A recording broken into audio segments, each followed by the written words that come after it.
सावित्रीबाई फुले पुणे विद्यापीठाने कुंभमेळ्यामध्ये जे विद्यार्थी श्रमदान करतील, योगदान देतील, त्यांना 2 अतिरिक्त गुण त्या ठिकाणी दिले जातील असा निर्णय घेतला। खर तर ज्या क्रांतिज्योती सावित्रीबाई फुलेंनी सत्यशोधक विचार त्या ठिकाणी अंगीकारून विद्यार्थ्यांना चांगलं ज्ञानार्जन मिळावं म्हणून याच पुण्यातून शिक्षणाची चळवळ उभी केली आणि त्यांच्या नावाने सावित्रीबाई फुले पुणे विद्यापीठ असताना खर तर धर्मनिरपेक्ष विद्यापीठ असली पाहिजेत।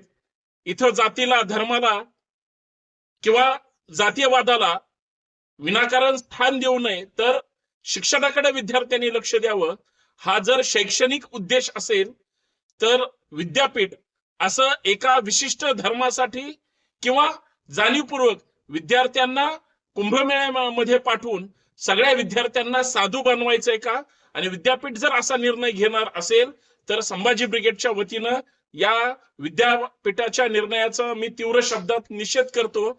माननीय कुलगुरू महोदय किंवा विद्यापीठ प्रशासनाने हा दुर्दैवी जो निर्णय घेतलाय, त्या सगळ्या निर्णयामध्ये सिनेट सदस्य तिथं काय गोट्या खेळतात का?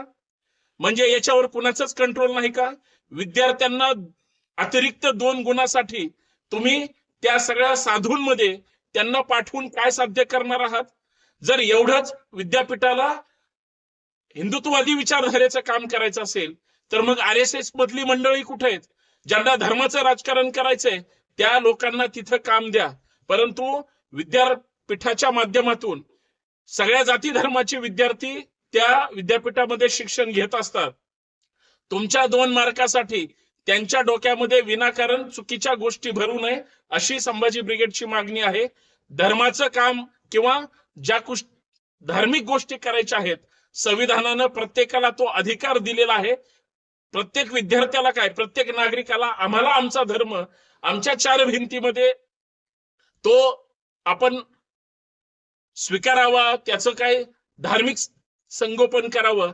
परंतु विद्यापीठाच्या माध्यमातून हा जो शिक्षणाचा धार्मिक खेळ केला जातोय याला संभाजी ब्रिगेडचा विरोध आहे। माननीय कुलगुरू असतील, ज्याने कोणी हा निर्णय घेतला, हा दुर्दैवी निर्णय तात्काळ मागे घ्यावा, अन्यथा सावित्रीबाई फुले विद्यापीठामध्ये संभाजी ब्रिगेडच्या वतीनं आम्ही आंदोलन केल्याशिवाय राहणार नाही आणि सरकारनं अशा गोष्टीला थारा देऊ नये। या देशामध्ये भारतीय संविधान आहे। शैक्षणिक गोष्टीमध्ये जर अशा पद्धतीनं धार्मिक गोष्टीचं मार्कीकरण जर केलं तर हे कदापिही आम्ही खपवून घेणार